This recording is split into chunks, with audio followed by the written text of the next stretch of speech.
అవునయ్యా, నీవేనయ్యా, నీవే నా మంచి కాపరివి, నీవే నా మంచి కాపరివి.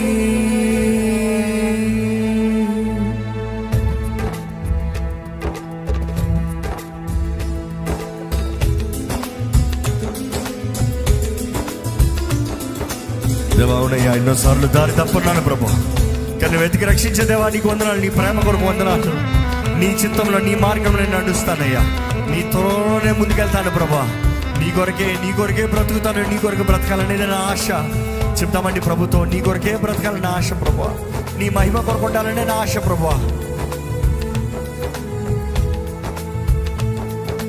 దారి తప్పిన నన్ను నీవు వెతకి రక్షించితివి.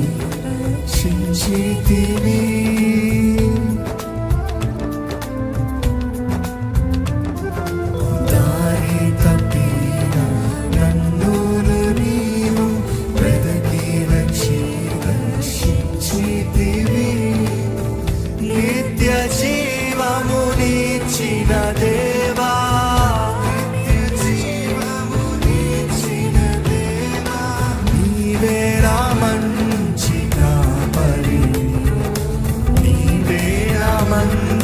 కాపరివి, నీవే నా మంచి కాపరివి, నీవే నా మంచి కాపరివి.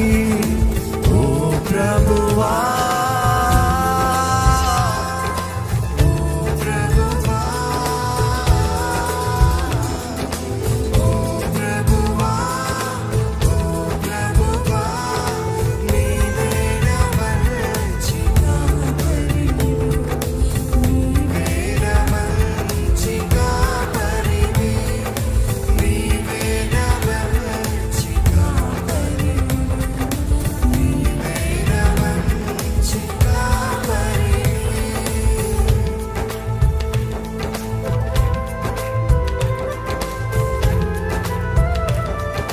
ఈరోజు మనల్ని మరువని దేవుడు, మనల్ని ఎడబాయని దేవుడు. ఈరోజు ప్రేమతో దేవుడు మనతో మాట్లాడుతున్నాడండి. ఎక్కడ చూసినా అంధకారం కనబడుతుంది, ఎక్కడ చూసినా పాపం కనబడుతుంది, ఎక్కడ చూసినా కీడు తెగులు కనబడుతుంది. ఈరోజు ప్రభు బిడ్డలుగా మనం ఆయన రాజ్యం కొరకు సిద్ధపడిన వారు ఉండాలని దేవుడు ఆశ. ఆయన రాజ్యం కొరకు ప్రయాసపడి వారు ఉండాలని దేవుడు ఆశ.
ప్రేమించిన గొర్రెలన్నిటినీ ఎల్లప్పుడూ చేవిడువక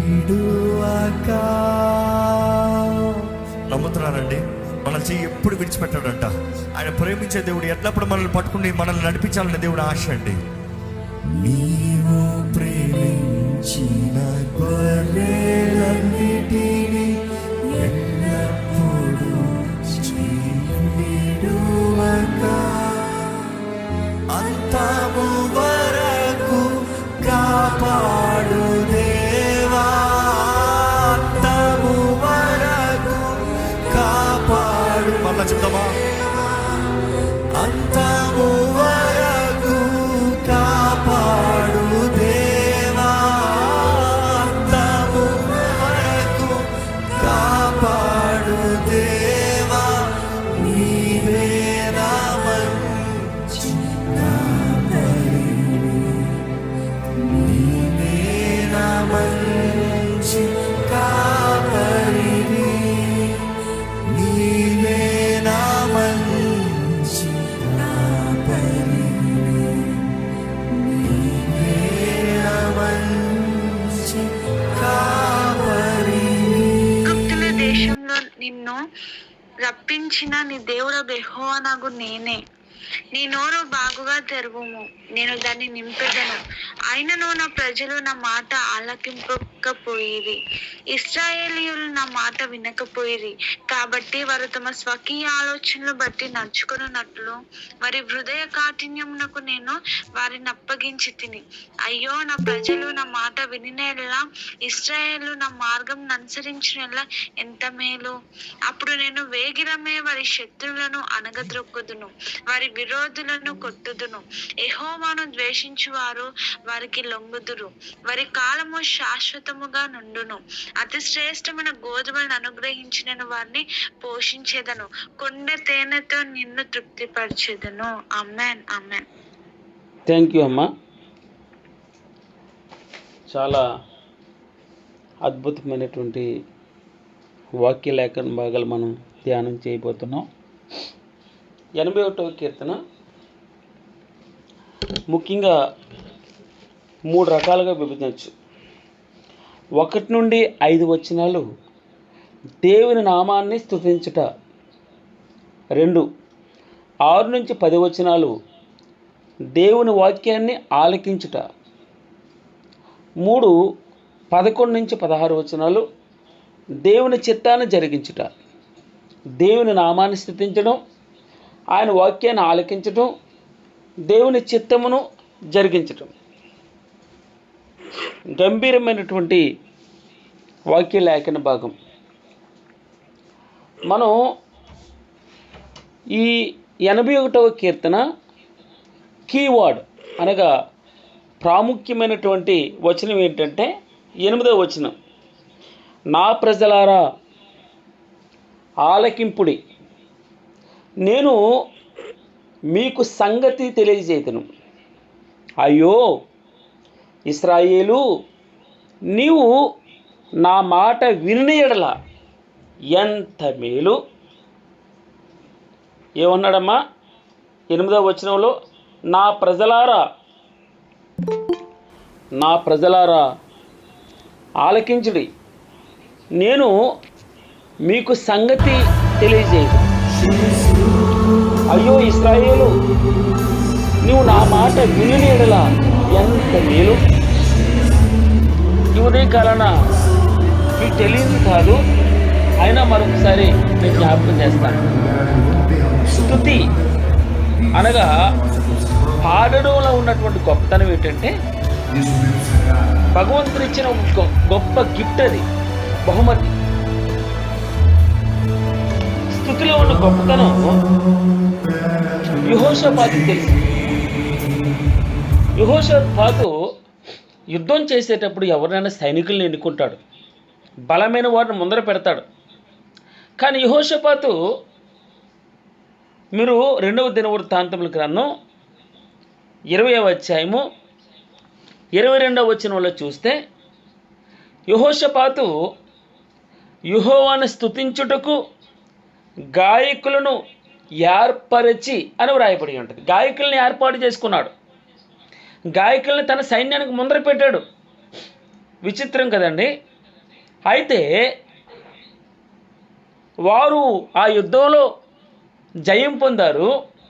జయం పొంది ఆ చనిపోయినటువంటి శత్రువుల శరీరం మీద ఉన్నటువంటి బంగారాన్ని ఒలుచుకోవడానికి 3 రోజులు పట్టిందట. అంటే ఎంత గొప్ప విజయం ఆలోచన చేయండి. స్తుతిలో ఉన్నటువంటి గొప్పతనం అది. భగవంతుని స్తుతించడం అనగా ఆయన మెప్పించడం, అనగా ఆయన ఒప్పించడం, అనగా ఆయన్ని సంతృప్తిపరచడం. మీరు ఏమిచ్చి ఆయన్ని గణపరచగలం, ఏమిచ్చి స్తుతించగలం? అందుకే పాటలు పాడేటటువంటి వారిని, నాకు పాటలు పాడాలని ఇష్టంగానే నా స్వరం ఇతరులకి అంత ఇష్టకరంగా ఉండకపోవచ్చు. కనుక మీకు ఇవ్వనటువంటి ఆ టాలెంట్ని పాటలు పాడడానికి వెనక్కి తగ్గకూడదు. పాట వచ్చినటువంటి వారు, పాటలు పాడగలిగినటువంటి వారు స్థుతిలో ఉన్నటువంటి గొప్పతనాన్ని ఆలోచన చేయాలి. అది దాని యొక్క ప్రాముఖ్యత తెలిసి యెహోషాపాతుకి. అందుకే యుద్ధానికి సైన్యాన్ని గొప్ప గొప్ప వాళ్ళని ముందర పెట్టాలి. కత్తి తిప్పేవారిని, ఈటే చక్కగా వేసేవారిని ముందర పెట్టుకోవాలి. కానీ యెహోషాపాతు దేవుణ్ణి స్తుతించేవారిని ముందర పెట్టుకున్నాడు, పాటలు పాడేవారిని ముందర పెట్టుకున్నాడు, మ్యూజిక్ వాయించేవారిని ముందర పెట్టుకున్నాడు. స్తోత్రం ప్రభు. రెండవది, ఏ దురాత్మైన, ఏ విధమైనటువంటి శాతానందకర శక్తులైన పాట ద్వారా పారిపోతుందండి. మొదటి సమూయేలు 16వ అధ్యాయము 23వ వచనం.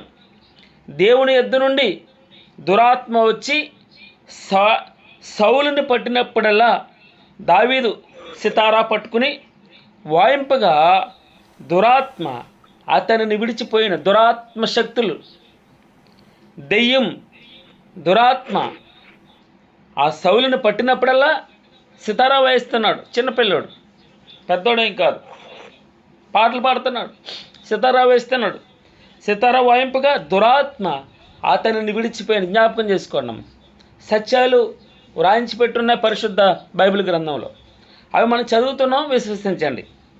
దురాత్మ అతనిని విడిచిపోయాను. అతడు అనగా సౌలు సేదతీరి బాగయ్యాడట. అనగా పాట పాడుతున్నప్పుడు స్తుతిలో దురాత్మ విడిచి వెళ్ళవలసిందే. మూడవది, అపోస్తల కార్యములు 16వ అధ్యాయము 22 నుంచి మనకు తెలుసు. అప్పుడు జనసమూహం వారి మీదకి దొమ్మిగా వచ్చిందట. ఎవరి మీదకి? అపోస్తలుడైన పౌలు గారి మీదకి, 2 శీల మీదకి. పౌలు శీలలు వారు చేసే తప్పల్లా కూడా పరిశుద్ధ సువార్తను, మంచి వార్తను, ఇతరులకు మేలు చేసే వార్తను ప్రకటిస్తున్నారు. వారి మీదకి జనం దొమ్మిగా వచ్చిందట. దొమ్మి అంటే గుంపుగా. న్యాయాధిపతులు వారు వస్త్రాలను లాగివేశారు. వారు బెత్తములతో కొట్టాలని ఆజ్ఞాపించారట. బెత్తములతో అంటే చాలా జువ్వ, సన్నగా ఉంటుంది, కొడితే సుర్రమని తగులుతుంది, మామూలుగా ఉండదు ఆ నొప్పి. వారిని బెత్తాలతో కొట్టాలని ఆజ్ఞాపించారు. చాలా దెబ్బలు కొట్టారట. చాలా దెబ్బలు కొట్టేసి వారు చెరసాలలో వేశారు. భద్రంగా కనిపెట్టండి, ఎక్కడికి పారిపోవడానికి వెళ్ళేదని చెరసాల నాయకులకు ఆజ్ఞాపించారు. వారు ఆజ్ఞ పొంది వారిని లోపల వేశారు. వారి కాళ్ళకు బొండలేశారట. బొండ అంటే ఇంక కాళ్ళు కూడా కదపలేరు. వారు బంధించబడి ఉన్నారు. దేవుని నామమునకు మహిమ కలుగును కాక. ఇక్కడ మీరు ఒక సంగతి జ్ఞాపకం చేసుకోవాలి. అతడు అటు ఆజ్ఞను పొంది లోపల చెరసాలను లోపలికంట త్రోసేసి వారి కాళ్ళకు బొండలు బిగించారట. అక్కడ వ్రాయబడి ఉన్న మాట, అయితే మధ్యరాత్రి వేళ. ఇప్పుడమ్మా మధ్యరాత్రి వేళ, అర్ధరాత్రి, సరిగ్గా 12 గంటలు దాటింది పైన. అర్ధరాత్రి వేళ మధ్యరాత్రి అన్నాడు. మధ్యరాత్రి వేళ పౌలును శీలయు దేవునికి ప్రార్థించుచు కీర్తనలు పాడుచుండిరి. స్తోత్రం ప్రభు. ఏం చేయాలమ్మా? మీరు మూలుగుతూ ఉండాలి. బాబు ఏంటి కష్టం, నేను చేసేది మంచి పని, మాకెందుకు ఈ బాధలు వచ్చినాయి, మమ్మల్ని ఎందుకు కొడుతున్నారు, మమ్మల్ని ఎందుకు శ్రమ పెడుతున్నారు, మాకెందుకు బెత్తం దెబ్బలు, మాకెందుకు ఈ కొరడా దెబ్బలు, మాకెందుకు చాలా దెబ్బలు కొట్టారంట. వారు ఏమనాలి? ఈ బాధ ఎందుకు, ఈ శ్రమ ఎందుకు, విడిచిపెట్టి వెళ్ళిపోవాలి. కానీ వారు చూడండి, విశ్వాసం ఉంటుంది అండి. విశ్వాసం అంటే సంతోషంగా ఉన్నప్పుడు భగవంతుడని కష్టం వచ్చినప్పుడు ఈ దేవుడు నాకేం సహాయం చేయడని విడిచిపెట్టి వెళ్ళడం కాదు. అతడు అయితే మధ్యరాత్రి వేళ పౌలు శీలు ప్రార్థన చేస్తున్నారు. ఎవరికి? దేవునికి ప్రార్థించుచు కీర్తనలు పాడుచు ఉన్నారు, ఖైదీలు వినుచుండిరి అని వ్రాయబడి ఉంది. అప్పుడు అకస్మాత్తుగా మహాభూకంపం కలిగిందట. ఎందుకు కలిగింది భూకంపం? పాటలు పాడితే భూకంపం వచ్చింది. పాటలు పాడితే భూకంపం వచ్చింది. ఆ భూకంపానికి చెరసాల పునాదులు వణికాయట. చెరసాల పునాదులు అదిరిను, వెంటనే తలుపులను తెరుచుకును, అందరి బంధకములు ఊడిను. విచిత్రం కదండి. భూకంపం వస్తే ఆ యొక్క చెరసాల కూలిపోవాలి, ఆ జైలు కూలిపోవాలి, పడిపోవాలి. జైలు పడిపోవట్లేదు, తలుపులన్నీ పునాదులు అదురుతున్నాయట. పునాదులు అదురుతూ చెరసాల పునాదులు అదిరును, వెంటనే తలుపులన్నీ తెరుచుకును. చూడండి, ఈ భూకంపం విచిత్రమైన భూకంపం, తలుపులు తెరుచుకునే భూకంపం, అందరి బంధకములు ఊడేటటువంటి భూకంపం. కారణం పాటలు పాడడం, కారణం స్తుతించడం. స్తుతిలో అంత గొప్పతనం ఉంది. మనం మామూలుగా వెళ్ళి పాడకూడదు, భగవంతుని స్తుతించాలని వెళ్ళి పాడాలి, ప్రార్థన చేసి పాడాలి. ప్రార్థించిరి పాటలు పాడు. ఇక్కడ ఏం చేస్తున్నారమ్మా? వారు ప్రార్థించుచు, పాటలు పాడేవాడు ప్రార్థనలోనే వెళ్ళాలి. ఈ రోజుల్లో పాటలు పాడేటటువంటి వారు, చాలా మ్యూజిక్ వాయించేవారు చిరాకు ఉంటున్నారు. ఎలా ఉంటున్నారు తెలుసా అండి? పెద్ద పెద్ద జుట్లు వేసుకుని, పిలకలు వేసుకుని, మగవారు ఇలా విసురుతూ ఉంటాడు. పాటలు పాడిన తర్వాత వాక్యం విన్నవాడు బయటికి వెళ్ళిపోతాడు. ఆడు ఖాళీగా ఉండడు, పాటలు పాడే సమయానికి ఉంటాడు. అంటే అంత ఆధ్యాత్మిక లేని దినాలు ఈ రోజుల్లో ఉన్నాయి. మరో విధంగా కాదు, చాలా కుడుకలను చూస్తూ ఉన్నాను. పాటలు పాడేవారు అంత ఆత్మీయంగా ఉండట్లేదు. వారు ప్రార్థనా పరులై ఉండాలి. పాట పాడేవారు ఎవరు ఉండాలి? మ్యూజిక్ వాయించేవారు ప్రార్థనా పరులై ఉండాలి, ప్రార్థన చేయాలి. ఏ పాట పాడుతున్నారో ఆ వాక్యంలోని సారాంశం వారికి తెలియాలి, ఆ పాట సారాంశం అనుభవించాలి, సాక్ష్యం కలిగి ఉండాలి. అప్పుడు పునాదులు అదిరితాయట. మహాభూకంపం కలిగింది, చెరసాల పునాదులు అదిరిను, వెంటనే తలుపులన్నీ తెరుచుకున్నాయట. అంత మాత్రం కాదు, అందరి బంధకములు ఊడిపోయాయి, అందరి బంధకాలు ఊడిపోయాయి. దేవుని నామమునకు మహిమ కలుగును గాక. ఈ మాట జ్ఞాపకం చేసుకోండి. నేను స్తుతి గురించి జస్ట్ ఇంట్రడక్షన్ ఇచ్చాను మీకు. 3 సంగతులు మనం చూసాం. యెహోవాను స్తుతిస్తే 3 రోజుల శత్రువుల చేతిలో ఉన్న శరీరం మీద ఉన్న ఆభరణాలు ఒలుచుకునేంత విజయాన్ని ఇచ్చాడు. పాటలు పాడితే దెయ్యం, దురాత్మ, శాతాన్ అంధకార శక్తుల్ని కదిలించాయి, పారిపోయినాయి, నెమ్మది దొరికింది, శాంతి దొరికింది. 3వది, ఆ యొక్క పాటలు పాడుచూ ఉంటే వారి బంధకాలు ఊడిపోయినాయి అమ్మా. ఆ భూకంపం వచ్చిందట, పునాదులు కదిలాయట, తలుపులన్నీ తెరుచుకున్నాయట, అందరి బంధకములు ఊడినని వ్రాయబడింది. చాలా గొప్ప సంగతి అండి. అందుకే మొట్టమొదటి వచనం 16 వచనాలు త్వరగా మనం కంప్లీట్ చేద్దాం. మనకు బలమైన దేవునికి ఆనందగానం చేయడు. యాకోబు దేవుని బట్టి ఉత్సాహగానం చేయడు. మొట్టమొదటి వచనంలో ఏముందమ్మా? మనకు బలమైన దేవునికి. మన బలం ఎవరు? ఆయనే. 18వ కీర్తనలో అంటాడు, యెహోవా నా బలమా. ఏమన్నాడమ్మా? దావీదు, ఇక్కడ ఆశాపు కూడా అదే ప్రార్థన చేస్తున్నాడు. మనకు బలమై ఉన్న దేవునికి ఆనందగానం. బా, యెహోవా నా బలమా, నేను నిన్ను ప్రేమించుచున్నాను, నేను నిన్ను ప్రేమించుచున్నాను. యెహోవా నా శైలం, నా కోట, నన్ను రక్షించువాడు, నా కేడము, నా రక్షణ శృంగము, నా ఉన్నత దుర్గము, నా దేవుడు, నేను ఆశ్రయించిన నా దుర్గము. కీర్తన 46, దేవుడు మనకు ఆశ్రయమును, ఆపత్కాలములలో దేవుడు మనకు ఆశ్రయమును దుర్గమునే ఉన్నాడు. ఆపత్కాలములలో ఆయన నమ్ముకొనదగిన సహాయకుడు. 27వ కీర్తన మొదటి వచనంలో, యెహోవా నాకు వెలుగును రక్షణునే ఉన్నాడు, నేను ఎవరికి భయపడుతు. నా బలమా, యెహోవా నా బలమా, నేను నిన్ను ప్రేమించుచున్నాను. యెహోవా నా శైలము, నా కోట, నన్ను రక్షించువాడు, నా కేడము, నా రక్షణ శృంగము, నా ఉన్నత దుర్గము, నా దేవుడు, నేను ఆశ్రయించిన నా దుర్గము అంటున్నాడు భక్తుడు. యెహోవా నాకు వెలుగును రక్షణీయనన్నాడు, నేను ఎవనికి భయపడుతును. యెహోవా నా ప్రాణదుర్గం, ఎవనికి వెరతును. నా నీతికి ఆధారముకు దేవా, నేను మొరపెట్టినప్పుడు నాకు ఉత్తరమిస్తున్నావు. ఇరుకులో నాకు విశాలత కలుగు చేసిన వాడు నీవే. మనందరికీ తెలిసిన విషయం. యెహోవా నా బలమా, నేను నిన్ను ప్రేమించుచున్నాను. యెహోవా నా శైలము, నా కోట, నన్ను రక్షించేవాడు, నా కేడము, నా రక్షణ శృంగము, నా ఉన్నత దుర్గము, నా దేవుడు, నేను ఆశ్రయించిన నా దుర్గం. యెహోవా నా కాపరి, నాకు లేమి కలుగుదు. ఎంత మంచి మాట అండి. యెహోవా నా కాపరి, నాకు లేమి కలుగదు.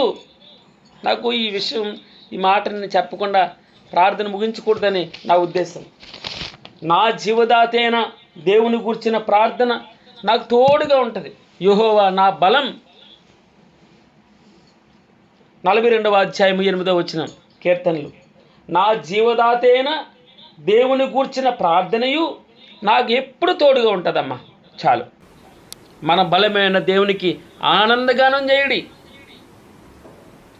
జకర్యా గ్రంథం 2వ అధ్యాయం 5వ వచనంలో మాట ఉంటుంది, నేను దాని చుట్టూ అగ్ని ప్రాకారముగా ఉందును. ఆయన నా బలం. మన చుట్టూ అగ్ని ప్రాకారంగా ఉంటాడట. నిన్న 80వ కీర్తన మనం చూసాం. మన బలం అంతా ఎక్కడ ఉంటుందో తెలుసమ్మా? మన బలం అంతా ఆ మందలో ఉన్నంతసేపే, మన బలం అంతా కంచె ఉన్నంతసేపే, మన బలం అంతా సహవాసులు ఉన్నంతసేపే. మన ఇగోని బట్టి మందలో నుంచి బయటకు వస్తాం. 6,000 ఇశ్రాయేలీలు తిరగబడ్డారు. కోరాహు తిరగబడ్డాడు. నీవే పరిశుద్ధుడువా, నిన్నే ఎన్నుకున్నాడా? మోషే మీద తిరగబడ్డాడు. నిన్నే ఎన్నుకున్నాడా? నువ్వే పరిశుద్ధుడా? మేం కాదు. కోరాహు తనతో పాటు 250 మంది జాయిన్ అయ్యారు. సరే, ఎవడ పరిశుద్ధుడో చూద్దాం రన్నని వారు దీపాలు పట్టుకొచ్చారు దేవుని సన్నిధికి. దేవుడు అన్నాడు, నువ్వు పక్క తప్పుకో మోషే, మొత్తం ఇశ్రాయేలీయుల సైన్యాన్ని తుడిచిపెట్టేస్తానన్నాడు. మోషే సాగిలు పడతాడు, అయ్యా క్షమించు. అందరి తరపున పాపాన్ని ఒప్పుకుంటే చివరిగా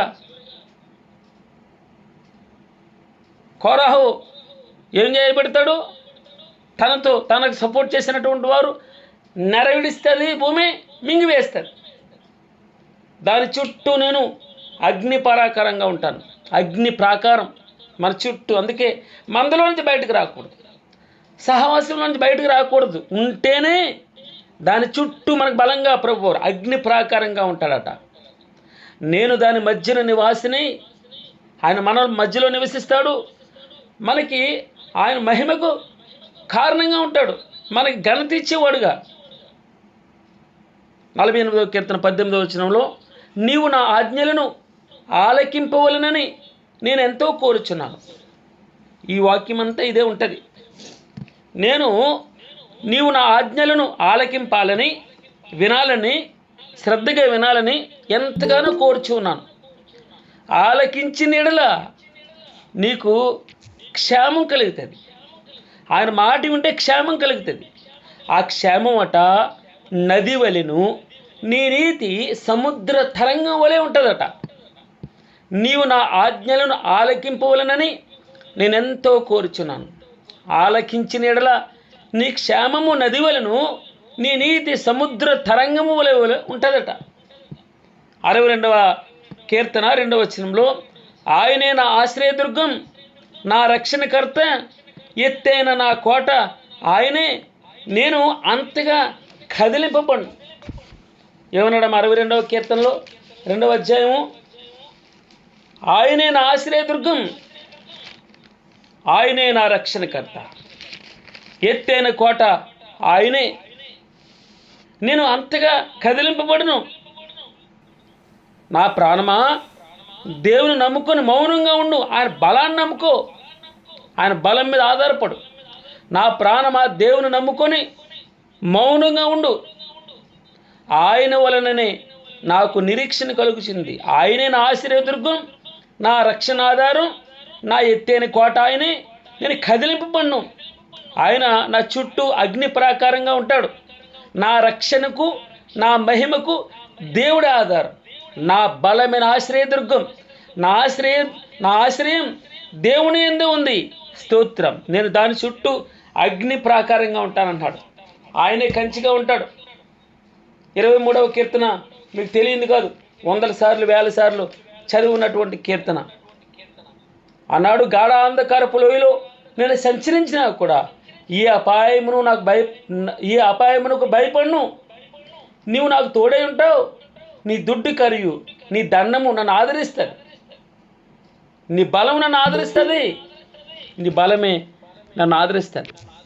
యెహోవా నా బలమా అన్న మాటకి చెప్పుకుంటూ వెళ్తే రోజుల తరబడి చెప్పాలి. స్తోత్రం ప్రభువా. అందుకే నేను 2వ వచనంలోకి వెళ్తున్నాను. మనకు బలమైన దేవునికి ఆనందగానము చేయుడి, యాకోబు దేవుని బట్టి ఉత్సాహధ్వని చేయండి. కీర్తన ఎత్తండి, గిలక తప్పిడి కొట్టండి, గిలక తప్పిడి పట్టుకోనండి. స్వరమండలమును మనోహరమైన సితారాను వాయించుడి. అమావాస్య నాడు కొమ్ము ఊదుడి. మనము పండుగ ఆచరించి దినముకు పున్నము నాడు, అమావాస్య నాడు పున్నము నాడు. ఎప్పుడు ఎల్లప్పుడు మధ్యలో ఉన్న ఎన్ని రోజులు వస్తుంది? 15 రోజులు. మనం ఏం చేయాలటమ్మా?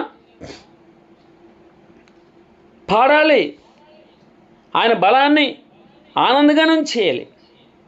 యాకోబు దేవుని బట్టి ఉత్సాహధ్వని చేయాలి. కీర్తన ఎత్తాలి, గిలక తప్పటి పట్టుకోవాలి. స్వరమండలమును మనోహరమైన సితారాను వాయించాలి. అద్భుతమైన మ్యూజిక్ ఉండాలి. అమావాస్య నాడు ఎప్పుడు పాటలు పాడడానికి, ఆరాధన చేయడానికి వాయిదా వేయకూడదు. అమావాస్య మొదలుకొని పుణ్యం వరకు ఎప్పుడు అవకాశం దొరికినా పాటలు పాడడానికి, భగవంతుని స్తుతించడానికి, ప్రార్థించి పాట పాడడానికి ఎప్పుడు ఇష్టంగా ఉండాలి. అది 4వ వచనం. అది ఇశ్రాయేలీయులకు కట్టడ. యాకోబు దేవుడు నిర్ణయించిన చట్టం ఏది? స్తుతి. ఆయన ఐగుప్తు దేశ సంచారం చేసినప్పుడు యోసేపు సంతతికి సాక్ష్యముగా దానిని నియమించను. అక్కడ నేను ఎరిగిన భాష వింటేనే. పాటల్లో కూడా భాష ఉంటుందమ్మా. భాషల్లో కూడా భాషలతో పాటలు పాడవచ్చు, అద్భుతంగా సంతోషించవచ్చు, ఆనంద గానం చేయొచ్చు, దేవుని మహిమపరచవచ్చు. అనేకులకి స్వస్థత అనుగ్రహించబడుతుంది. అనేకుల బంధాలు, సాతానందగర్ దురాత్మ శక్తులు పాటలు పాడుతుంటే బయటికి వెళ్ళిపోతాయి. విజయం దొరుకుతుంది మనకి. అపజయాన్ని దూరం చేస్తాడు ప్రభువాడు. మనకి విజయం, అన్నిటి మీద, అనారోగ్యం మీద విజయం ఇస్తాడు భగవంతుడు. అప్పుల బాధ నుంచి విజయం ఇస్తాడు. అసమాధానం నుండి భార్యాభర్తలు విడివిడిగా ఉంటున్నారా?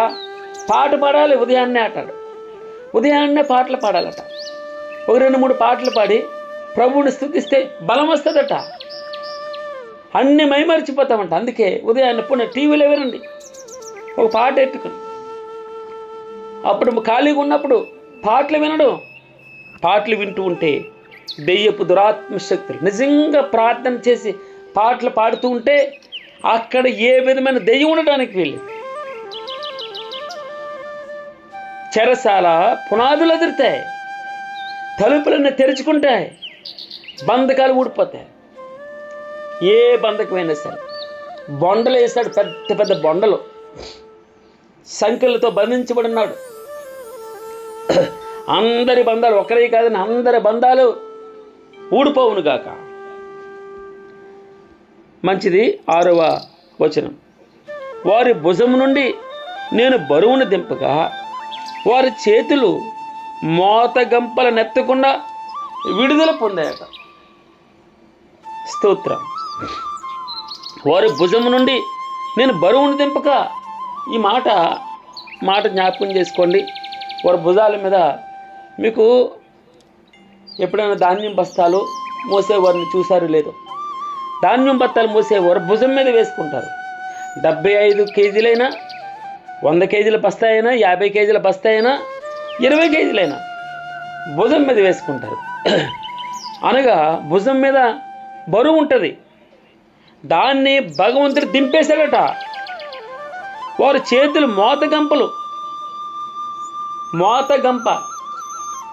గంపలు ఆ బరువు వేసుకుని చేతులు రెండు చేతుల నిండా గంపలు ఉన్నాయి.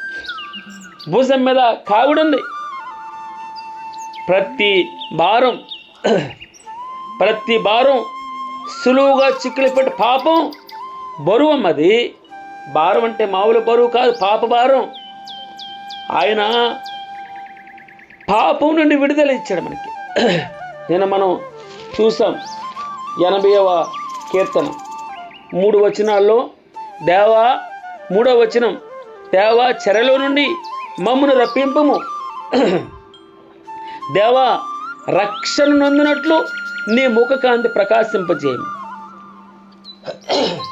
7వ వచనంలో, సైన్యములకు అధిపతియగు దేవా చెరలో నుండి మమ్ము రప్పించము, మేము రక్షణ నొందినట్లు నీ ముఖకాంతి ప్రకాశింపజేయము. 19వ వచనంలో మరలా అదే వచనం కనబడుతుంది. యెహోవా సైన్యములకు అధిపతియగు దేవా చెరలో నుండి మమ్ము రప్పించుము, మేము రక్షణ నొందినట్లు నీ ముఖకాంతి ప్రకాశింపచేయము. 3 సార్లు ఇదే మాట. భుజం నుండి బరువు దిగిపోద్దండి. చేతుల్లో ఉన్న మోత గంపలు నెత్తకుండా విడుదల పొందుతాం. ప్రతి భారాన్ని, సులువుగా చిక్కులు పెట్టే ప్రతి పాపాన్ని అన్నిటి నుంచి మనకి విడుదలిస్తాడు దేవుడు. స్తుతిలో అంత గొప్పతనం ఉంది. స్తుతిలో గొప్పతనం ఉందమ్మా. అందుకే మీరు జ్ఞాపకం చేసుకొని పాటలు పాడడానికి, వెనుకంజ వేయడానికి వీల్లేదు. సరే, మనం దేవుని వాక్యాన్ని ఆలకించాలని 7 నుంచి 6 నుంచి 10 వచనాలు మనం చూస్తూ ఉన్నాం. ఆపత్కాలం ముందు నీవు నాకు మొరపెట్టగా నేను నిన్ను విడిపించాను. ఎక్కడి నుంచి విడిపించాడట చూడండి, ఒక అద్భుతమైన మాట భగవంతుడే చెప్తున్నాడు. ఏమని? ఊరుము దాగు చాటులో నుండి నీకు ఉత్తరం ఇచ్చాను, మెరీబా జలముల యొద్ద నిన్ను శోధించాను. ఎక్కడి నుంచమ్మా మనకి? ఊరుము దాగు చోటు నుండి. ఆపత్కాలం ముందు నువ్వు నాకు మొరపెట్టావు. నిర్గమాకాండం 3వ అధ్యాయం కదమ్మా, 3వ అధ్యాయం 7వ వచనం, మరియు యెహోవా ఇట్లనెను, నేను ఐగుప్తులోనున్న నా ప్రజల బాధను నిశ్చయంగా చూచాను. 2వది, పరులలో తమ్మును కష్టపెట్టి వారిని బట్టి వారు పెట్టిన మొరను వింటిని నేను చూచాను, విన్నాను. వారి దుఃఖములు నాకు తెలిసే ఉన్నవి. నేను విన్నాను, నేను చూచాను, నాకు తెలుసు. ఇది గొప్పతనం. భగవంతుడు ఆపత్కాలం ముందు నువ్వు మొరపెడితే ఆయన వినే దేవుడు, ఆయన చూచే దేవుడు, ఆయన తెలుసుకునే దేవుడు. కింద ఊరుము దాగు చాటులో నుండి, అబ్బా ఎక్కడమ్మా? ఊరుము దాగు చోటులో నుండి మన దేవుని శక్తిని మనకు కొంచెమే తెలుసు. భగవంతుని యొక్క శక్తి ఆలోచన చేయాలంటే వాక్యాన్ని సరిగా అర్థం చేసుకోవాలి. వాక్యంలో ఎంత మనం గంభీరంగా ఉంటుందో వాక్యం. ఆయన ఎక్కడున్నాడమ్మా? ఉరుము దాగు చోటు ఉరుము వస్తేనే భయపడిపోతాం, ఒళ్ళు జలధరిస్తుంది. బాబో ఏదో పడిపోతుంది, ప్రపంచం నాశనం అయిపోద్దేమో, మొత్తం భూమి పడిపోద్దేమో అన్నంతగా ఉంటుంది ఉరుము వస్తే. పెద్ద పెద్ద ఉరుములు వస్తాయి తుఫానుల్లో, ఆ తుఫానుల్లో వచ్చే ఉరుము భయం వేస్తుంది. ఆ ఉరుముల మధ్యలో దాక్కుంటాడట. ఉరుము ఎక్కడి నుంచి పుడతాదో అక్కడ ఉంటాడట ఆయన. అంటే దాని అర్థం ఏంటి? ఆయన సన్నిధిలోనే, ఆయన సింహాసనంలోనే, ఆయన సింహాసనం నుండే ఉరుములు వస్తున్నాయి. ఆయన సింహాసనం గొప్పది, ఉన్నతమైనది. దేవుని నామాన్ని చిన్నగా మనం ఆలోచన చేయలేం, ఆయన స్వభావాన్ని, ఆయన శక్తిని చిన్నగా ఆలోచన చేయలేం. 8వ వచనం, నా ప్రజలారా ఆలకింపుడి, నేను మీకు సంగతి తెలియజేస్తాను. 8వ వచనం ముఖ్యమైన వచనం, ఇదే కీవర్డ్ అంటాం మనం. నా ప్రజలారా ఆలకింపుడి, నేను మీకు సంగతి తెలియజేస్తాను. అయ్యో ఇశ్రాయేలు, నీవు నా మాట వినని యెడల ఎంత మేలు. అంటే ఇంక దానికంటే గొప్పది లేదనమాట. ఆయన మాట వినుట శ్రేష్టం. నువ్వు పట్టుకొచ్చే బహుమతులు నాకెందుకు? నీ బంగారం ఎవరికి కావాలి? నీ వెండి ఎవరికి కావాలి? బంగారం నాది, వెండి నాది. బలము అంటే డెఫినేషన్ అంటే భగవంతున్నే. భగవంతుని తప్ప మనం ఎక్కడ బలాన్ని డెఫినేషన్ ఇవ్వలేము. ధనానికి డెఫినేషన్ ఇవ్వాలంటే భగవంతుడే. ఆయన ఐశ్వర్యానికి ఆయన, రాజులకు రాజు, ప్రభువులకు ప్రభు, శ్రీమంతుడు, ధనవంతుడు ఆయనే. ఇంకా ఆయన్నే చెప్పుకోవాలి మనం. నా ప్రజలారా ఆలకింపుడి, మీకు నేను సంగతి తెలియజేస్తాను. అయ్యో ఇశ్రాయేలు, నీవు నా మాట వినినడల ఎంత మేలు. ఈ దుష్టాంతములుగా నీకు నాకు బుద్ధి కలగడానికి. అందుకే ఆ వాక్యాల్లో ప్రతి చోట కూడా మంచైనా చెడైనా నేను అని పెట్టుకుంటే ఎలా ఉంటుందో ఆలోచన చేయాలి. నేను ఆ యొక్క క్యారెక్టర్లో ఉంటే, ఆ మాటలో నేనుంటే, ఆ యొక్క ఏమన్నాడు భగవంతుడు, నా ప్రజలారా, ఆ ప్రజలన్న ప్లేస్లో నేనుంటే ఆలకించాలి. ఆయన చెప్పే సంగతిని అర్థం చేసుకోవాలి. ఆయన మాట వింటే ఎంతో మేలు అంటాడు. అంటే మనం నా మట్టుకు నేను ఆయన మాట వినకే కదా కష్టం, ఆయనకి సరిగా లోబడికే కదా ఈ కష్టం. ఈ ఉదయకాలన ఆయన మాట వినాలి, ఆయన దగ్గర నుండి మేలు పొందాలి. అన్యుల దేవతల్లో ఒకటిను నీలో ఉండకూడదు. అన్యుల దేవతల్లో ఒకదానికి నీవు పూజ చేయకూడదు. ఐగుప్తుల దేశంలో నుండి నిన్ను రప్పించిన నీ దేవుడు నాకు యెహోవాను నేనే. నీ నోరు బావుగా తెరువుము. బా, ఎంత మంచి మాట. మన నోరేం చేయాలటమ్మా? బాగుగా తెరవాలట. మీరు ఎప్పుడైనా పక్షి తన పిల్లలకి ఆహారం పెడతాది, ఎలా తెరుస్తుంది? ఎర్రగా ఉంటుంది పిల్ల నోరు, పెద్దగా తెరుస్తుందండి. అంటే దాని అర్థం ఏంటో తెలుసా? ఇంకా వెయ్యి, ఇంకా వెయ్యి. నోరు బావుగా తెరవడం చాలా సంతోషమైనటువంటి విషయం. మనల్ని ఈ రోజున భగవంతుడు శ్రద్ధగా ఆలకించమని దాని అర్థం. శ్రద్ధగా వినాలి. వినుట వలన విశ్వాసం కలుగుతుంది. వినుట క్రీస్తు మాట. నీకు విశ్వాసం దొరికితే అద్భుతం జరగదు ఇంట్లో. ఏదైనా సరే నమ్మితే దేవుని మహిమను చూస్తావు. నమ్మితే నీ విశ్వాసం పీక్ లెవెల్కి వెళ్ళాలి. నీ విశ్వాసం అంచెలంచెలుగా పెరిగిపోవాలి. ఐశ్వర్యం పెంచు ప్రభువా అనకూడదు, నా విశ్వాసాన్ని పెంచు ప్రభువా. అప్పుడు నీడ వెళుతుంటే శవాలు లేస్తాయి. నీడ వెళ్తుంది, అపోస్తలుడైన పేతురు గారు శవాలు లేచిపోతున్నాయండి. ఆయన వెళ్తుంటే రోడ్డు పక్కనే ఆయనే ముట్టుకోవట్లేదండి. రోడ్డు పక్కన ఎండ ఎటువైపు వస్తుందో ఆ ఆపోజిట్ డైరెక్షన్లో, అనగా నీడ అటువైపే పడుతుంది కదమ్మా, ఆపోజిట్ డైరెక్షన్లో శవాల్ని వరుసగా పేరుస్తున్నారు, రోగులను వరుసగా పేరుస్తున్నారు. ఆయన నీడ ఎవరి మీద? ఆయన శిష్యుడు, ఆయన కూడా కాదు. ఆయన వస్త్రపు చెంగు ముట్టుకున్నది తల్లి. ఇక్కడ ఆయన నమ్ముకున్నటువంటి వాడు, నమ్మితే దేవుని మహిమను చూస్తావే. ఈ వచనం అర్థం ఏంటో తెలుసా? ఆయన నమ్ముకున్నటువంటి వాడు నడిచి వెళ్తూ ఉన్నాడు, తన మీద పడిన ఎండ నీడగా వచ్చి నీడ తగులుతూ శవాలు పైకి లేస్తున్నాయి. ఏంటో తెలుసమ్మా దీని అర్థం? పేతురు గారు, యోహాను గారు ఒక మాట అంటారు, మాకు కలిగినది యేసు నామం పేరుట. స్తోత్రం ప్రభా. యేసు నామములో గొప్పతనం ఉంటుంది. ఆయన నామం బలమైంది, బహు ఘనత కలది. నీ నోరు నువ్వు బాగా తెరవాలి. చిన్నపిల్ల కపటం లేకుండా, తండ్రి ఎంత పెద్ద ఆహారం పట్టుకొచ్చిందో నాకు, ఆయన నోరు బాగా తెరివి ఆయన పట్ల అంత ఆశ కలిగి ఉండాలి.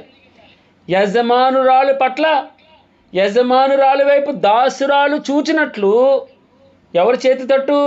యజమానుని చేతి తట్టు దాసుడు చూచినట్లు, యజమానురాలు చేతి తట్టు దాసి చూచినట్టు యెహోవా మనలను కరుణించే వరకు మనము ఆయన చేతుల వైపు తేరి చూడాలి. ఆయన దగ్గర, ఆయన బలం వైపు చూడాలి, ఆయన వైపు మనం చూడాలి. మన నోరు బాగుగా తెరువమంటున్నాడు 10వ వచనంలో. దేవుడు నాకు యెహోవా నేనే, నీ నోరు బాగుగా తెరువుము, నేను దానిని నింపేదను, నేను దానిని నింపేదను. స్తోత్రం ప్రభా. 11వ వచనం, అయినను, ఈ మాట జ్ఞాపకం చేసుకోండమ్మా, అయినను నా ప్రజలు నా మాట ఆలకింపకపోయి, ఇశ్రాయేలీలు నా మాట వినకపోయిరి. దేవుడు తన పిల్లల పట్ల కొంచెం వయసు అయిపోయిన తర్వాత వారిని ప్రేమించట్లేదన్నది కాదు, తన బాధనంతా చూసుకుని, నన్ను నా కొడుకు చూడట్లేదు, ఎలా ఉన్నావమ్మా అంటే ఏమంటారంటే, ఏం చూడమ్మా, నా కొడుకు నన్ను పట్టించుకోవట్లేదు, నా కొడుకు నన్ను చూడట్లేదు, ఇవే మాటలు వస్తాయి. చూడండి, ఒక సందర్భం 106వ కీర్తన 9వ వచనం, ఆయన ఎర్ర సముద్రమును గద్దెంపుగా అది అదిరిపోయిను.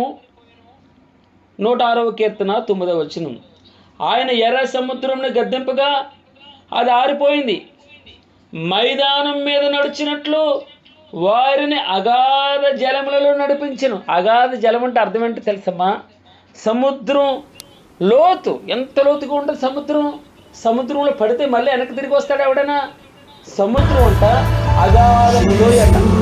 ఆ అగాధపు లోయను మైదానంగా మార్చేశాడు దేవుడు. 9వ వచనంలో ఆయన ఎర్ర సముద్రమును గద్దింపుగా అది అదిరిపోయింది. ఎవరు గద్దించారు? దేవుడు గద్దించాడు. ఎవరి చేతి గద్దించాడు? మోషే చేయెత్తాడు, కర్రెత్తాడు, కర్రెత్తితే అదిరిపోయింది, భయపడిపోయి మైదానం అయిపోయిందట. ఆ నీరు అటు వెళ్ళిపోయింది, ఈ నీరు ఇటు వెళ్ళిపోయి గోడలుగా మళ్ళీ ఒక చుక్క మరలా 6 నెలలు అయిపోయింది, మైదానం అయిపోయింది. మైదానం అంటే ఏంటి? పెద్ద ఆట ఆడుకుంటామే మనం, క్రికెట్. ఇది మైదానం అండి, క్రికెట్ మైదానం, ఆటలాడుకునే మైదానం, పొడిగా చక్కగా, ఇంకడ్డేముండదు అక్కడ, రాళ్ళు ఉండవు, రప్పలు ఉండవు, ఏముండవు, మైదానం ఫ్రీగా ఉంటుంది. దేవుడు చూసారండి, ఆయన గద్దించాడు. ఎవరి చేతి గద్దించాడు? తన బిడ్డ చేతి గద్దిస్తాడు. కర్రెత్తాడు, భయపడిపోయింది.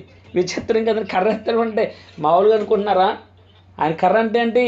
భయపెట్టింది ఆ కర్ర, గద్దించాడు. మంచిది. పగవారి చేతిలో నుండి వారిని రక్షించాడు, శత్రువుల చేతిలో నుండి వారిని విమోచించాడు. నీళ్లు వారి శత్రువును ముంచివేశాయి, వారిలో ఒక్కడు కూడా మిగిలి. వారు చూశారు, వీరేమో బయటకు వెళ్ళారు, వారు మధ్యలోకి వచ్చారు, అటువైపు నీరు ఇటువైపు నీరు మొత్తం ముంచేసింది.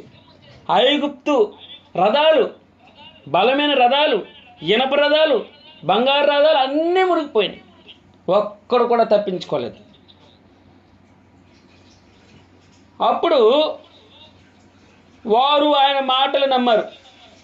ఇది చూసినంతసేపు బాగానే ఉంటుంది, మన ఇంట్లో మంచి జరిగినంతసేపు బాగానే ఉంటుంది, సంతోషంగా ఉన్నంతసేపు బాగానే ఉంటుంది. ఏమాత్రం చిన్న కష్టం వచ్చిందా, నాకే ఏంటిది, ఏం దేవుడు, వెంటనే దుర్మార్గపు మాటలు పలుకుతాం. 12వ వచనం చూడండి, ఎవరన్నా చదివి వినిపించండి అమ్మ నాకు. 12వ వచనం,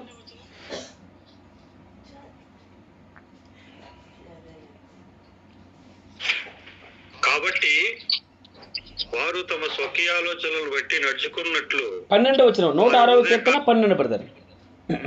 అవుతారు. 106వ కీర్తన 12వ వచనం.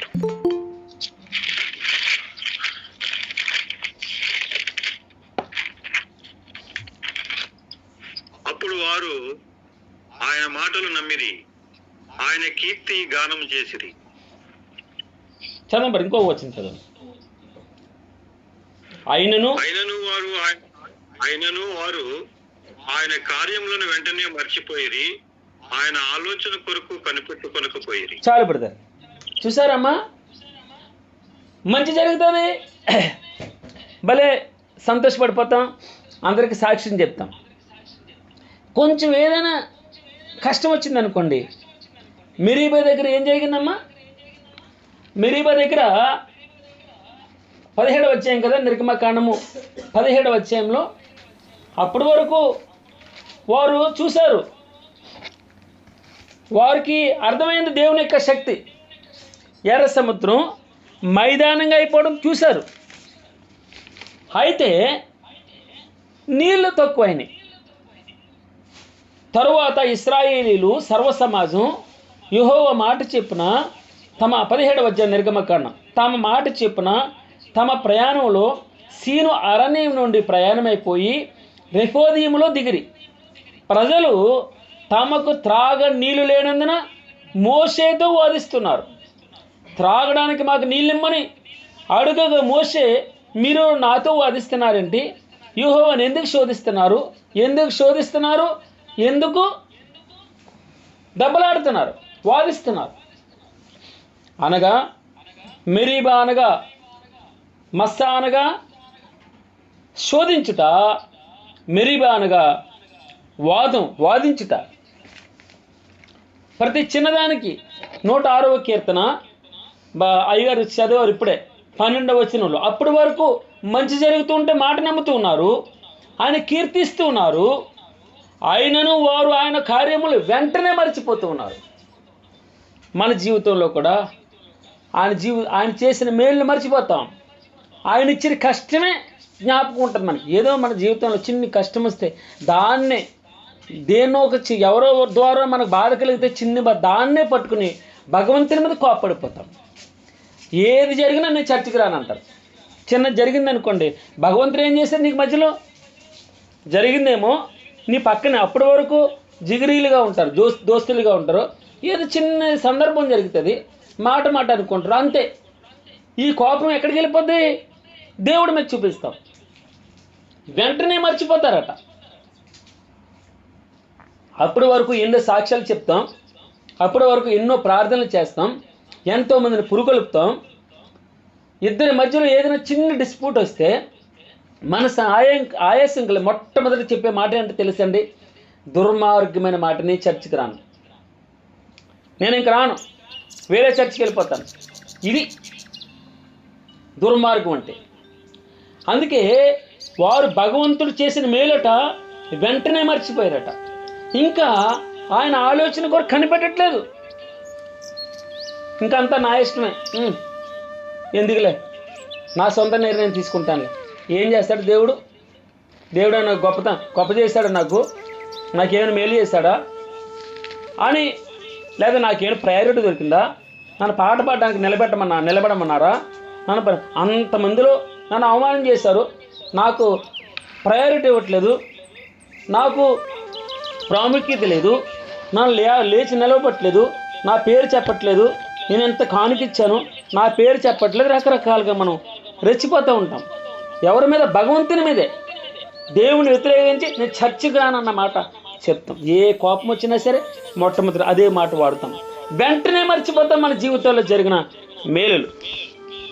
కాబట్టి 12వ వచనం, 81వ కీర్తన 12వ వచనం.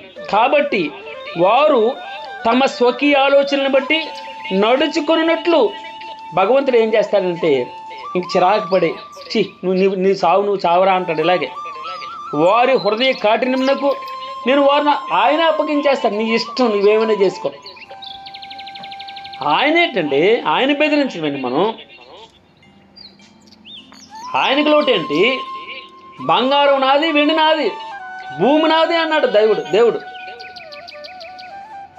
అయ్యో 13వ వచనం, అయ్యో నా ప్రజలు నా మాట వినని యెడల, ఇశ్రాయేలు నా మార్గములను అనుసరించిన యెడల ఎంత మేలు.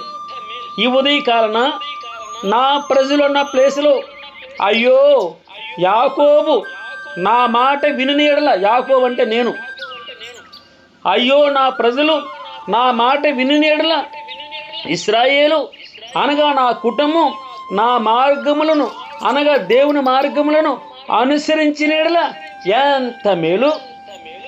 మీకు తెలుసు 3వ యోహాను పత్రికలో నా పిల్లలు సత్యమును అనుసరించుచున్నారని వినుట కంటే నాకు ఎక్కువైనటువంటి సంతోషం ఏముంటుంది?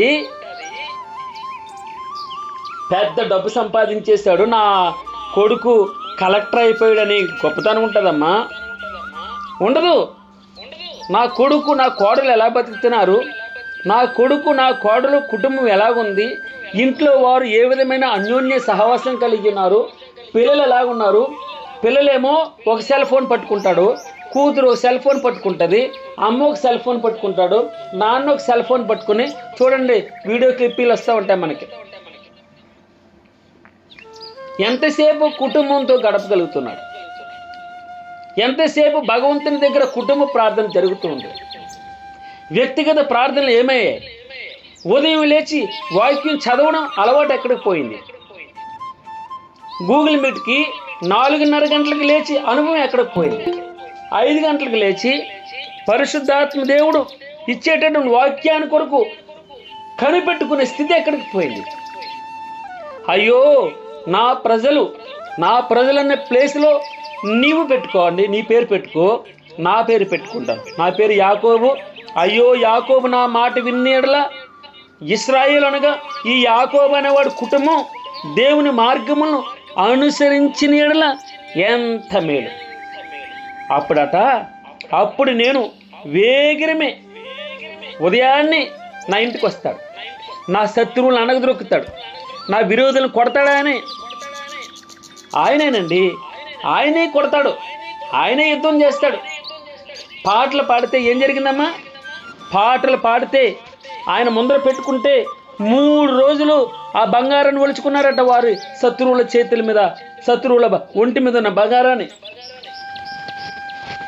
పాటలు పాడుతూ ఉన్నాడు, స్తుతిస్తూ ఉన్నాడు. స్తుతించినప్పుడల్లా సాతాను పారిపోతుంది, దెయ్యం వెళ్ళిపోద్ది. సౌలు సేద తీరుతున్నాడట. పాటలు పాడుతూ ఉన్నారు, ప్రార్థించుతూ పాటలు పాడుతూ ఉన్నారు. చెరచాల తలుపులన్నీ తెరుచుకుంటున్నాయి, చెరసాల పునాదులు అదిరిపోతున్నాయి. భూకంపం వచ్చిందట, అందరి బంధకాలు ఊడిపోయాయట. స్తోత్రం ప్రభు. ఆయన మాట వింటే మనకి అగ్ని ప్రాకారంగా ఏమనుందమ్మా?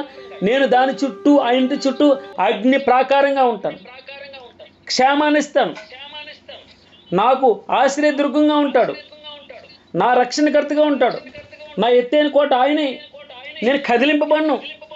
దేవుడు మనకు ఆశ్రయం, ఆయనే దుర్గం. ఆపత్కాలములలో ఆయన నమ్ముకొనదగిన సహాయకుడిగా ఉంటాడు. పిలిస్తే పలికే దేవుడు, సమీపంగా ఉంటాడు. నీ బాధలు, నీ కష్టాలను, ఇరికల్ని, ఇబ్బందుల్ని, అనారోగ్యాన్ని అన్నిటిని తోడ్పరుస్తాడు. నా నీతికి ఆధారముకు దేవా, నేను మొరపెట్టినప్పుడు నాకు ఉత్తరం ఇస్తాడు. ఇరుకులో నాకు విశాలత కలిగజేస్తాడు. అప్పుల బాధ నుంచి తొలగిస్తాడు. ఆయాసాన్ని తొలగి, బీపీల నుంచి, షుగర్ నుంచి, ఏ వ్యాధి అయినా సరే, పేర్లు తెలియని వ్యాధి అయినా, ఏ ఆటంకమైనా, ఏ వైరస్ అయినా యేసునామంలో నాకు కలిగి ఉన్నది యేసునామమే. ఇదిగో యేసునామం పేరున నడువంటే చీలమండల బలం వచ్చింది, లేచి దిగ్గుని లేచాడట. స్తోత్రం ప్రభా. నా నీతికి ఆధారముకు దేవా, నేను మొరపెట్టినప్పుడు ఇరుకులు నాకు విశాలత కలుగు చేయబడి నువ్వే. ఆయన వేగిరమే మన దగ్గరికి వస్తాడు, మన శత్రువులను అణగదొక్కుతాడు, మన విరోధులను కొడతాడు, మన రోగాలను పారద్రోలుతాడు, మన వ్యసనాలను, మన పాపాలను దూరపరుస్తాడు. యెహోవాను ద్వేషించు వారు వారికి లొంగుతారట. వారి కాలము శాశ్వతముగా ఉండునని వ్రాయబడి ఉంది. వారు శాశ్వతంగా, వారు దీర్ఘాయుష్మంతులు అవుతారు. ఆయన మాట వింటే దీర్ఘాయుష్మంతులు అవుతారు. ఆయన మాట వింటే ఆరోగ్యం వస్తుంది. ఆయన మాట వింటే అప్పుల బాధ నుంచి దూరపరుస్తాం. ఆయన మాట వింటే ఆరోగ్యం వస్తుంది. ఆయన మాటలు వింటుంటే భార్యాభర్తల మధ్య సమాధానం వస్తుంది. మన పిల్లలు మంచిగా చదువుతారు. మన పిల్లలకు మంచి ఉద్యోగాలు వస్తాయి. స్తోత్రం. ఆయన మాట వినాలి. యెహోవా నా బలమా, మొట్టమొదటి వచ్చిన నా బలమా అన్నాడు. యెహోవా నా బలమా, నేను నిన్ను ప్రేమించుచున్నాను. యెహోవా నా శైలము, నా కోట, నన్ను రక్షించేవాడు, నా కేడము, నా రక్షణ శృంగము, నా ఉన్నత దుర్గము, నేను ఆశ్రయించిన దుర్గం ఆయనే. నా కాపరి యెహోవా నా కాపరి, నాకు లేమి కలగనే కలగదు. నా జీవదాతి అయిన దేవుని గురించిన ప్రార్థన నా చుట్టూరు అగ్ని ప్రాకారంగా ఉంటుంది. కంచి వేస్తాడాయన. ఆయన మన చుట్టూ అగ్ని ప్రాకారంగా, చుట్టూ అగ్ని రథములు ఉంటాయి. కళ్ళెత్తి చూడు అన్నాడు ఎలీషా. కళ్ళెత్తి చూడు. కళ్ళెత్తి చూస్తే చుట్టూ ఆ మొట్టమొదట మనుషుడు కన్నులతో చూశాడు. ఏం కనబడ్డాయమ్మా? రథాలు కనబడ్డాయి, సైన్యం కనబడింది. ఇప్పుడు దేవుని మనోనేత్రాలు తెరిచాడు. మనోనేత్రాలు తెరిస్తే తన చుట్టూ అగ్ని రథాలు ఉన్నాయి. అగ్ని ప్రాకారం, అగ్ని గోడ, అగ్ని గుర్రాలతో కాపలా కాస్తున్నాడు భగవంతుడు మనకి. ఇశ్రాయేల్ని కాపాడువాడు కునుకుడు నిద్రపోడు. నిన్ను కాపాడువాడు కునుకుడు నిద్రపోడు. స్తోత్రం. ఆయనకి నువ్వు లోబడి ఉండాలి. నేను ముగిస్తున్నాను, సమయం అయిపోయింది. ఆ 16వ వచనం, 81వ కీర్తన 16వ వచనం. అతి శ్రేష్టమైన గోధుమలను అనుగ్రహించి నేను వారిని పోషించుదును, కొండ తేనెతో నిన్ను తృప్తిపరుస్తాను. అబ్బాబాబా, ఎంత మంచి మాట అండి. అతి శ్రేష్టమైన గోధుమలను అనుగ్రహించి నేను వారిని పోషిస్తాను, కొండ తేనెతో నిన్ను తృప్తిపరుస్తాను. అతి శ్రేష్టమైన గోధుమలను అనుగ్రహిస్తారట. ఏ గోధుమలమ్మా? ధనం ఉండొచ్చు, నీకు బలం ఉండొచ్చు, కుటుంబం ఉండొచ్చు, కానీ తినడానికి నీకు షుగర్ ఉంది, చపాతీ తప్ప ఏం తినలేవే. భగవంతుడు నువ్వన్నీ తినొచ్చు అంటాడు.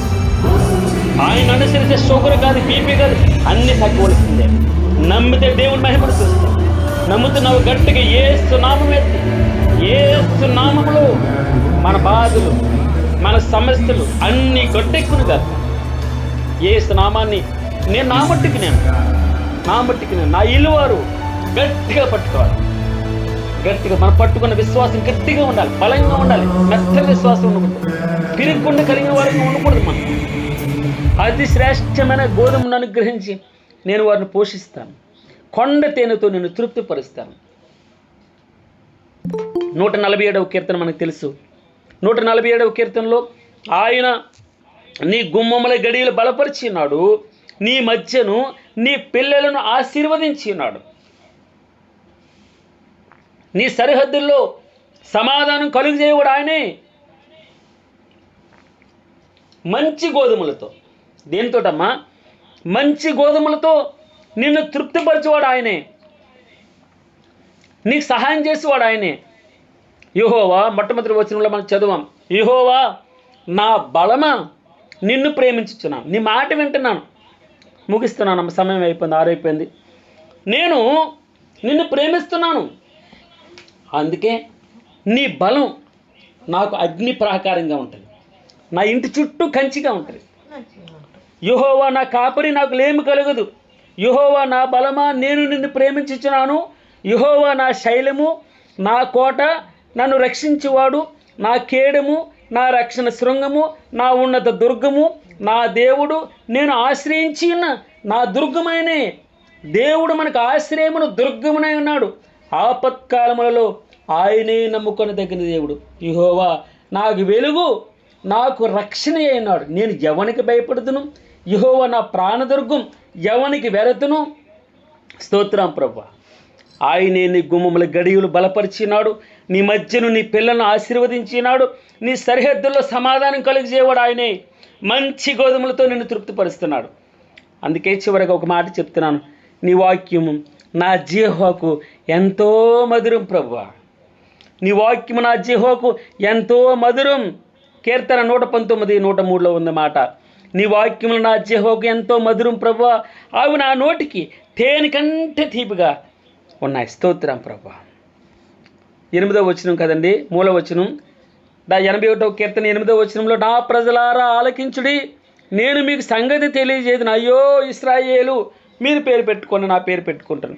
అయ్యో యాకోబు, నీవు మా మాట విని ఎడల ఎంత మేలు. దేవుని మాట వింటే ఎంత మేలు. గొప్ప సాక్ష్యం చెప్పాలంటే మొట్టమొదటి ఉండవలసింది ఆయన మాట వినడం, ఆయన గణపరచడం. దేవుడు కొద్ది మాటలను మన వినికిడిలో దీవించి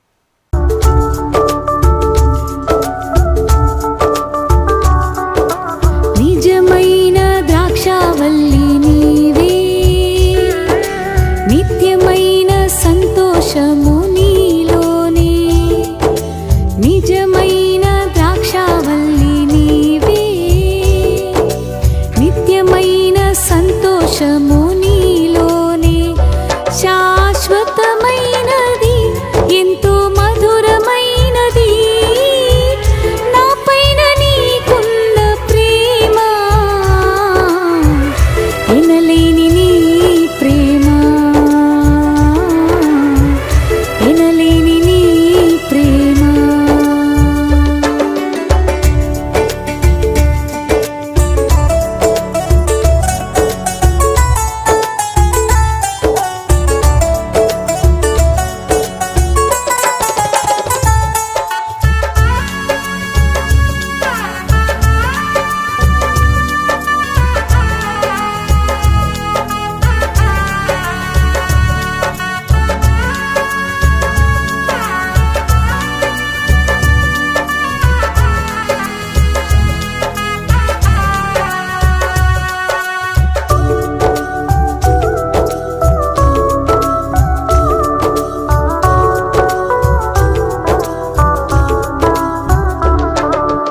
అతి కాంక్షణీయుడా, దివ్యమైన నీ రూపులో జీవించుచున్నాను, నీ ప్రేమకు నీ పత్రికగా. అతి కాంక్షణీయుడా, దివ్యమైన నీ రూపులో జీవించుచున్నాను, నీ ప్రేమకు నీ పత్రికగా. శిథిలమై ఉండగా నన్ను నీదు రక్తముతో కడిగి, నీ పోలికగా మార్చినావే నా యేసయ్యా. శిథిలమై ఉండగా నన్ను నీదు రక్తముతో కడిగి, నీ పోలికగా మార్చినావే నా యేసయ్యా. నిజమైన ద్రాక్షావల్లి నీవే, నిత్యమైన సంతోషము నీలోనే. నిజమైన ద్రాక్షావల్లి నీవే, నిత్యమైన సంతోషము నీలోనే. శాశ్వతమైనది, ఎంతో మధురమైనది, నాపైన నీకున్న ప్రేమ, ఎనలేని నీ ప్రేమ, ఎనలేని నీ ప్రేమ.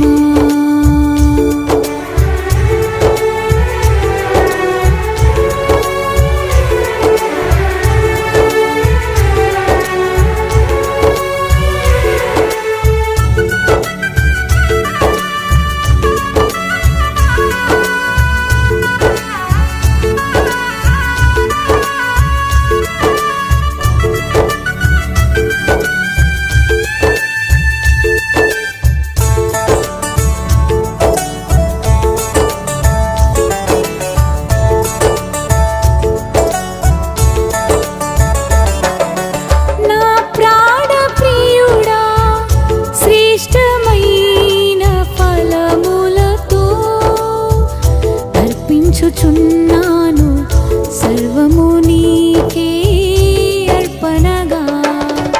నా ప్రాణ ప్రియుడా, శ్రేష్టమైన ఫలములతో అర్పించుచున్నాను, సర్వము నీకే అర్పణగా వాడిపోనివ్వక నాకు ఆశ్రయమైతివి నీవు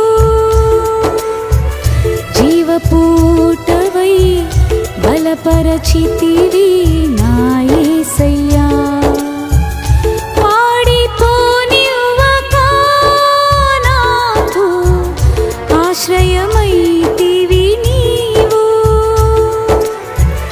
జీవపూటవై బలపరచితివి నా యేసయ్యా నిజమైన ద్రాక్షావల్లి నీవే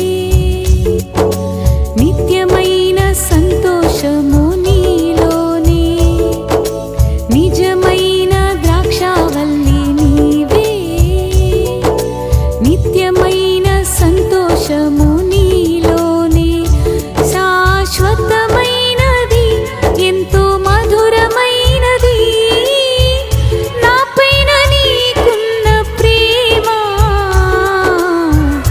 ఎనలేని నీ ప్రేమ ఎనలేని నీ ప్రేమ